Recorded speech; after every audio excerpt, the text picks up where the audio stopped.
भगवान भोलेनाथ प्रातः सारी परंपराओं का निर्वहन करते हुए विदाई की वेला जब आती है तो माँ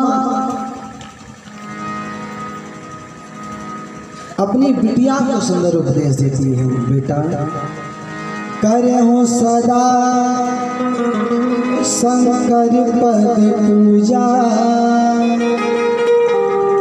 नारी धर्म पति देव न दूजा। बेटी, एक स्त्री के लिए उसका पति ही सर्वस्व होता है।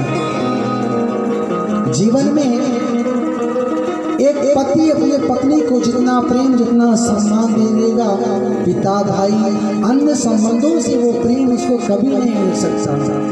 इसलिए बेटी, महादेव की दासी बनकर रहना। करहूं सदा, एक दिन नहीं, आज क्या होता है, बेटी विवाह करके जाती है, 2-4 दिन तो बहुत सम्मान करती है, नाम नहीं लेती, फिर धीरे धीरे ये प्रेम कम होने लगता है। ऐसा होता है कि नहीं, 2-4 दिन बहुत सम्मान करेंगे, धीरे धीरे बोलेंगे, धीरे धीरे चले, लेकिन महीना 2 महीना बहुत हुआ, साल हुआ, उसके बाद वो अपने वर्जिनल रूप में आ जाती है। इसलिए माँ समझाती है, बेटा एक दिन नहीं रहना, करहूं सदा जब तक जीवन आता रहे शंकर पद पूजा, महादेव के चरणों की पूजा करना। नारी धर्म पति देव, एक स्त्री के लिए उसका पति ही सर्वस्व है। बिटिया विदा हो रही है, माँ को बड़ी पीड़ा है। जिस बेटी को माँ ने इतने समय तक अपने पास रखा, अचानक वही बेटी विदा हो रही है, माँ का रो रो के बुरा हाल है।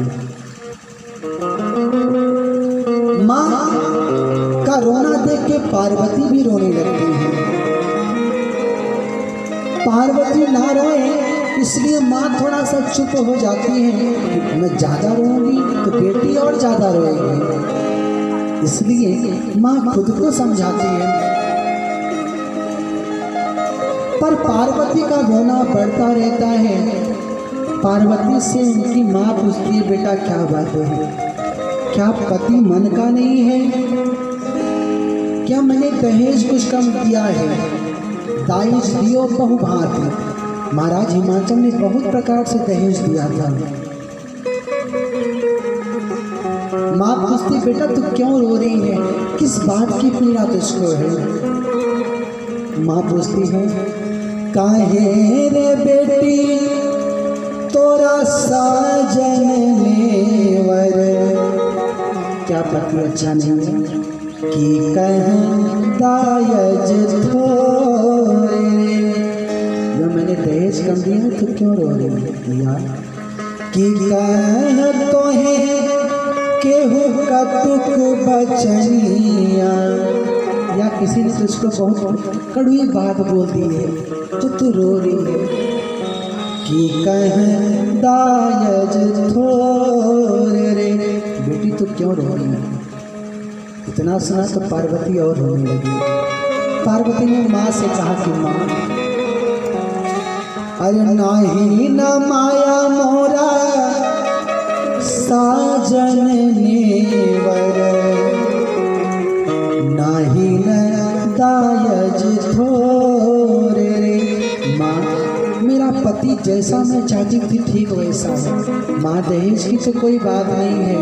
फिर माँ ने पूछा, मेरी ललित फिर तो क्यों रो रही है। पार्वती कहती हैं, अरे नाही न माया मोरा साजन नेवर, नाही न दायज थोरे।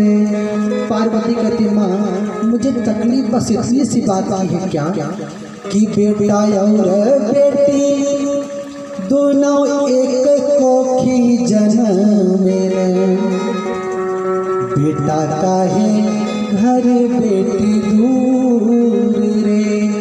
पार्वती कहती, माँ मुझे पीड़ा इतनी सी बात की है कि माँ की एक ही गर्भ से बेटा और बेटी दोनों जन्म लेते हैं, पर न जाने क्यों लोग बिटिया को दूर भेज देते हैं और बेटे को हृदय से लगा के रखते हैं। माँ मुझे तेरा बस इतनी सी बात की है।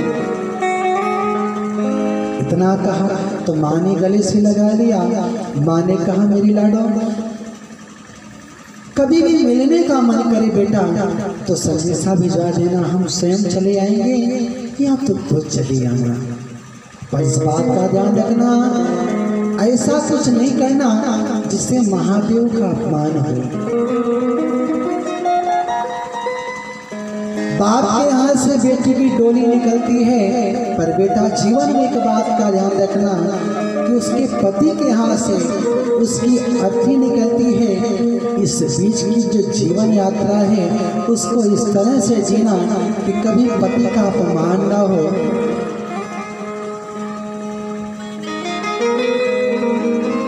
कभी पति का अपमान ना हो। माँ ने बहुत सुंदर संदेश दिया। महादेव के पास जाते कहते हैं, महादेव आप तो साक्षात ब्रह्म हैं। निवेदन करते हैं कि मेरी बिटिया बहुत घोरी है, इसको अपनी दासी बना के रखना। अनजाने में कभी कोई भूल हो जाए तो इसको क्षमा कर देना। महादेव दया के सागर हैं। महादेव अपनी सास को समझाते हैं कि भैया कोई बात नहीं, आपका जब मिलने का मन करे आप तब चले आना और पार्वती से मिल के जाना। भगवान बारात लेके कैलाश पहुंचते हैं। कैलाश कुछ दिन रहते हैं, फिर कार्तिकेय भगवान का जन्म होता है। उन्होंने तारकासुर का वध किया। इन सब विषयों पे थोड़ी चर्चा हमने कल की। आज कथा भगवान के जन्मोत्सव की है। तुलसी बाबा वर्णन करते हैं कि आज महादेव कैलाश की ज्ञान गद्दी पे बैठे हैं। तन पर सुंदर वस्त्र धारण किए हैं, जटाओं का मुकुट बनाए हैं, माथे पे त्रिपुंड है, बहुत प्रसन्न है। पार्वती ने देखा कि बाबा प्रसन्न हैं, तो पार्वती प्रसन्नता जानी तो महादेव के पास जाती है। मानस में वर्णन आया,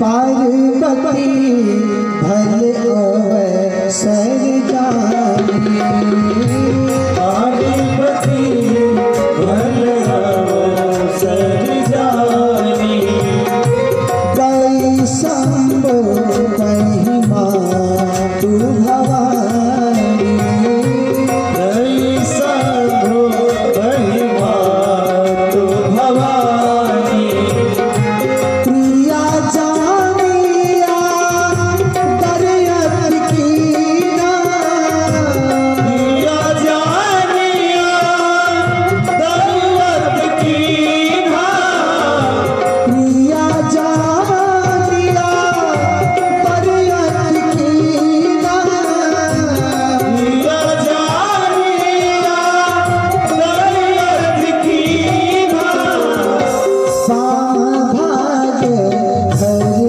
आसन दीना, साभाग आसन दीना। महादेव पार्वती को बाम भाग पर बिठाते हैं। बाम भाग बैठती है तो बहुत प्रसन्न होती है। बैठी शिव समीप हर साई,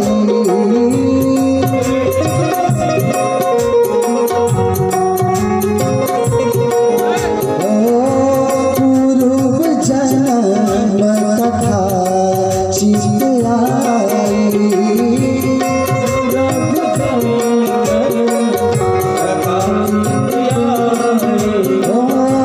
बैठी शिव समीप हर साई, बैठी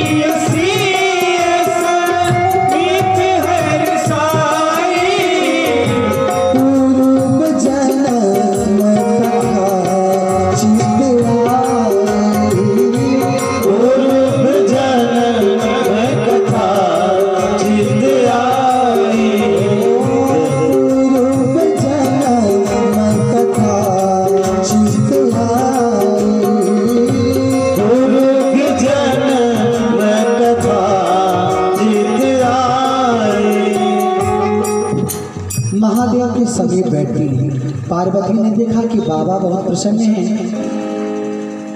पार्वती भले अवसर जानी, उचित अवसर दिया, समझा जीवन में किसी से कुछ पूछना हो, कुछ मांगना हो तो उसका एक उचित समय होता है। आप देखो कि जिससे आपको मांगना है वह व्यक्ति प्रसन्न है, तब उससे आप अपनी कोई बात कहेंगे तो आपकी बात तो मानी जाएगी, अन्यथा गलत समय रहेगा तो बात तो मानी नहीं जाएगी, उसका कुछ गलत परिणाम भी हो सकता है। इसलिए पार्वती भले अवसर जाती है, महादेव को प्रणाम करती है। तो महादेव ने क्या किया, वाम भाग हरियासन दीना, जब योग था त्याग किए थे तो सामने बैठाया था, सन्मुख संसार आसन देना, और आज जब प्रेम हुआ तो अपने बाम भाग पर बैठाया। बैठी शिव समीप हर साई, बहुत प्रसन्न होकर बैठती है। प्रसंग से शिक्षा, पत्नी यदि पति के साथ बैठे तो उसको प्रसन्न चित्त मुद्रा में होना चाहिए, इसलिए कि वह साक्षात ब्रह्म के साथ बैठी है, ईश्वर के साथ बैठी है। ईश्वर भगवान कहते हैं कि जीव प्रसन्नता से मुझको पा जाता है। तो पार्वती बहुत प्रसन्न होकर बैठी है, और बैठी तो क्या हुआ, पूर्व जन्म कथा चित आई, पूर्व जन्म की घटना उनको याद आती है। महादेव से कहती, बाबा मुझे याद है जब मैं सती रूप में थी तो आपके साथ कथा सुनने गई थी, कथा में मेरा मन नहीं लगा, मैंने भगवान पर संदेह किया, आपने मेरा क्या किया, मैंने तन का क्या किया। पर बाबा जो कथा में सती जन्म में सुन नहीं पाई थी, वो कथा में पार्वती जन्म में सुनना चाहती है। पार्वती पूछती है कि जो सर्वशक्तिमान प्रभु हैं, भृकुट विलास सृष्टि लय होई, उनको आने की आवश्यकता क्यों पड़ी। भगवान आए तो उनकी बाल लीला कहिए, उनका राज्याभिषेक होने वाला था, अचानक उनको वन में जाना पड़ा, ऐसा क्यों हुआ। पार्वती पूरी कथा पूछती हैं, महादेव से सुनना चाहती हैं। महादेव कहते हैं, देवी वैसे तो भगवान की कथा में कोई अंतर नहीं है। भगवान कैसे हैं, मंगल भवन अमंगल हारी, मंगल के भवन हैं, अमंगल को दूर करने वाले हैं। और भगवान की कथा, मंगल करनी कलिमल हरणी, तुलसी कथा रघुनाथ। तो जो काम भगवान करते हैं वही काम भगवान की कथा करती है। वो आते क्यों हैं। महादेव कहते हैं कि जब धरा पर पाप बढ़ता है, गौ पर संकट आता है, ब्राह्मणों पर, संतों पर, भक्तों पर संकट आता है, तो भगवान कोई ना कोई रूप धारण करके अपने भक्तों के उस दुख को दूर करने के लिए परमात्मा आते हैं। आते कब हैं, जब जब समाज में पाप बढ़ जाता है, रावण की प्रवृत्ति बढ़ जाती है। मानसकार कहते हैं,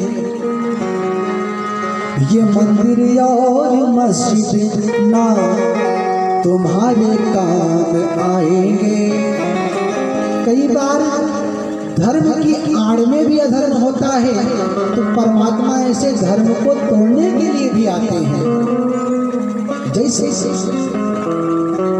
गंगा जल बहुत पवित्र है, तो कोई ऐसी वस्तु में गंगा जल को डाल दिया जाए और जो खाने योग्य नहीं है,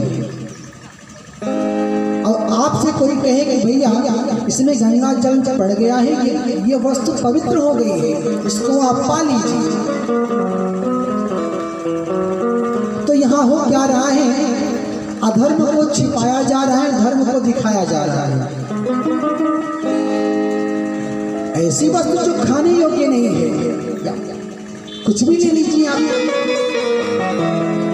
तो ऐसे धर्म को तोड़ने के लिए भी भगवान आते हैं। इसलिए कहते हैं ये मंदिर और मस्जिद ना तुम्हारे काम आएंगे, करोगे कत्ल सर पर खून के इल्जाम आएंगे। तुम्हारा पाप ही दुनिया में जब बन जाएगा रावण, तुम्हारा पाप ही दुनिया में जब बन जाएगा रावण, मिटाने फिर उसे वो तीर लेके राम आएंगे, मिटाने फिर उसे वो तीर लेके राम आएंगे।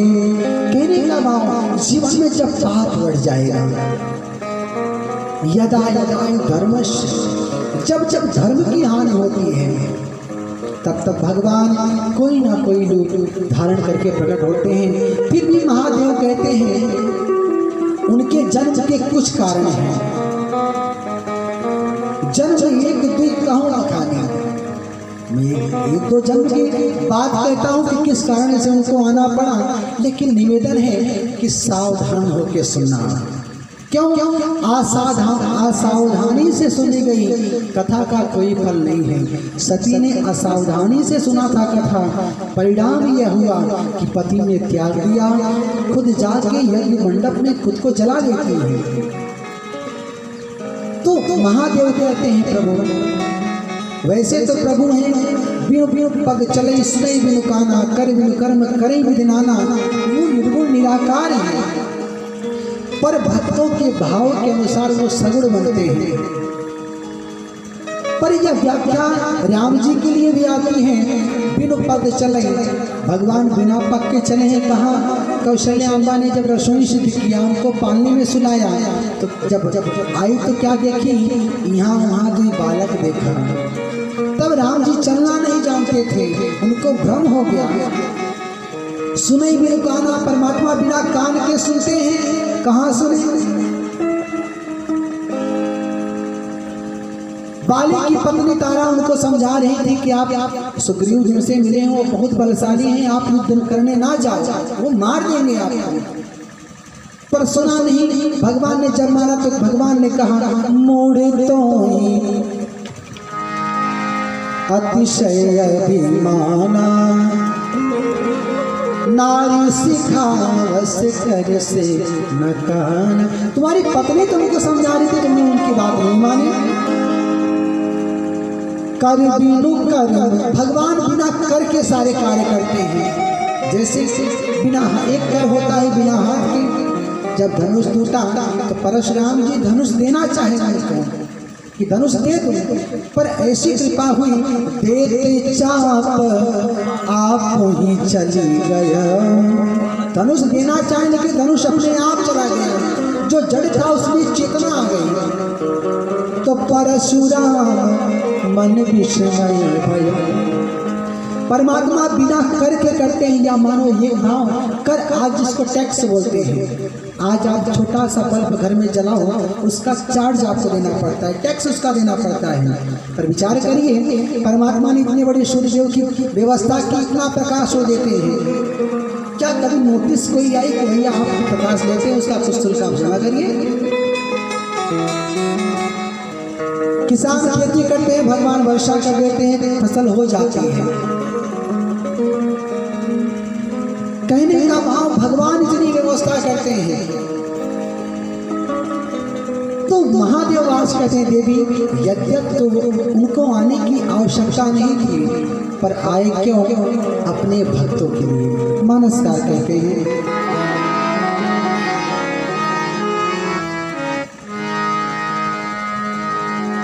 जब जब राम मनुज तनु धरई, जब जब राम मनुज तनु धरई, जब जब राम मनुज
का कुछ कारण होता है।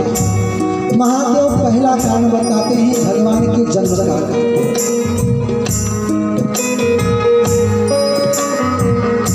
द्वार पाल हरि के प्रिय दो, द्वार पाल हरि के प्रिय दो, द्वार पाल हरि के प्रिय दो, द्वार पाल हरि के प्रिय दो। जय विजय जान सबको, जय विजय जान सबको, जय विजय जान सबको, जय विजय जान सबको। विप्र शाप ते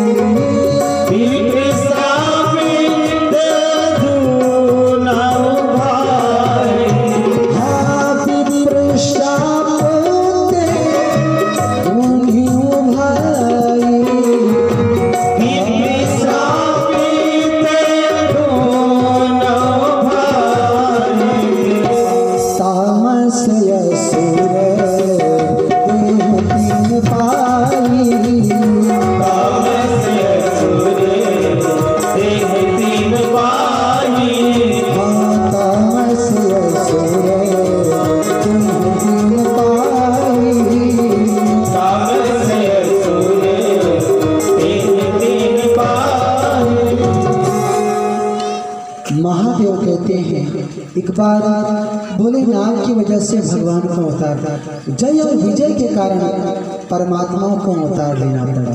क्यों? जय विजय भगवान विष्णु के द्वारपाल हैं। द्वारपाल हरि के प्रिय दो, भगवान के बहुत प्रिय हैं। और एक बार की घटना हुई, ब्रह्मा जी के मानस पुत्र सनक सनंदन सनातन सनत कुमार 4 भैया भगवान विष्णु के दर्शन के लिए बैकुंठ को गए। यद्यप भगवान का आदेश है ब्राह्मण अगर हमारे दरवाजे पे आए तो उससे कोई पूछताछ नहीं, उसको आने दीजिएगा। पर जब वो दर्शन के लिए गए 4 भैया तो जय और विजय ने उनको रोक लिया। रोका तो उनको क्रोध आ जाता है कि हर दर्शन में बाधा डालते हो। ओम निशाचर जाए तुम कपटी पापी दो, आप दोनों जाके धरती पर राक्षस हो जाओ। जय विजय ने रोका क्यों? जय विजय को के अंदर अहंकार आया। किस बात का? कि मैं विष्णु का द्वारपाल हूं। अब जैसे कोई मंत्री जी का कोई खास व्यक्ति हो तो उसके अंदर मंत्री जी ज्यादा पावर होता है कि अरे कुछ होगा तो हम तो आइए। ठीक उसी प्रकार द्वारपालों के अंदर ये भावना आ गई कि हम भगवान विष्णु के द्वारपाल हैं, कोई हमारा क्या करेगा, इसलिए उनको रोक लिया। देखिए जीवन में भय बहुत आवश्यक है, डर बहुत आवश्यक है। जय और विजय के अंदर डर नहीं है। किस बात का?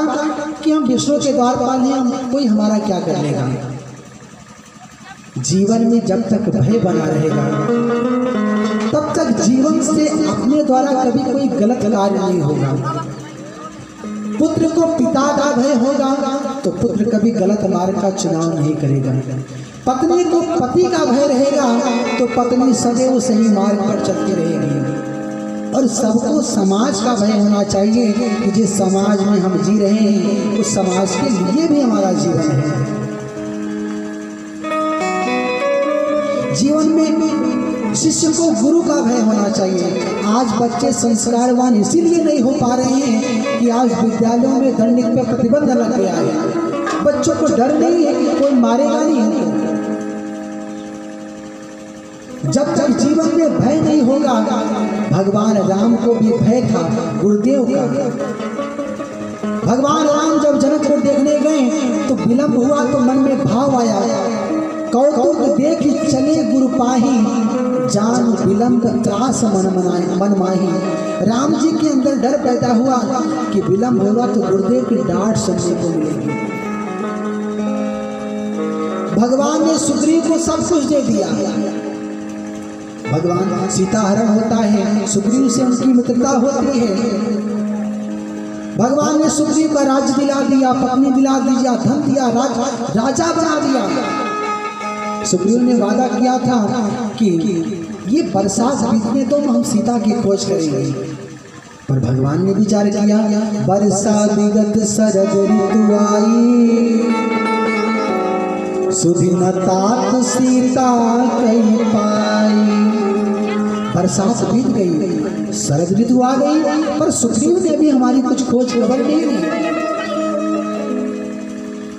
भगवान ने विचार किया कि सुग्रीव ही सुधि मोर बिसारी, पावा राजकोष पुरनारी।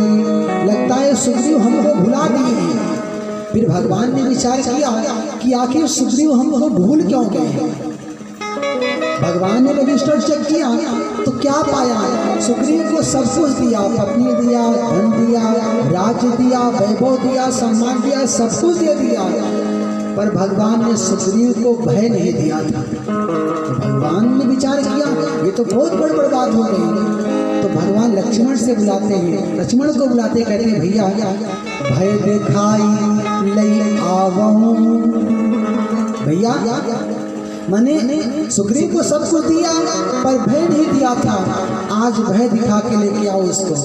भय दिखाई लई आवहूं, तात सखा सुग्रीव। जाके उसके अंदर थोड़ा भय कर दो। और जब लक्ष्मण जी जाते हैं, आपने कथा सुनी होगी, तो सुग्रीव इतने भयभीत हो जाते हैं कि अपनी सेना को आदेश देते हैं अगर 1 महीने के अंदर सीता की खोज नहीं हुई तो सबको मार डालेंगे जान से। इतनी चेतना आ जाती है उनमें। तो कहने का भाव जीवन में डर बहुत आवश्यक है। पिता को पुत्र का, पुत्र को पिता का, शिष्य को गुरु का, पत्नी को पति का डर होना चाहिए, बहन को भाई का, और सबको समाज का डर होना चाहिए। जब जीवन में डर बना रहेगा, आपके बच्चे, आपकी बिटियां, आप कभी कोई गलत मार्ग का चुनाव नहीं कर सकते। इसलिए डर आवश्यक है।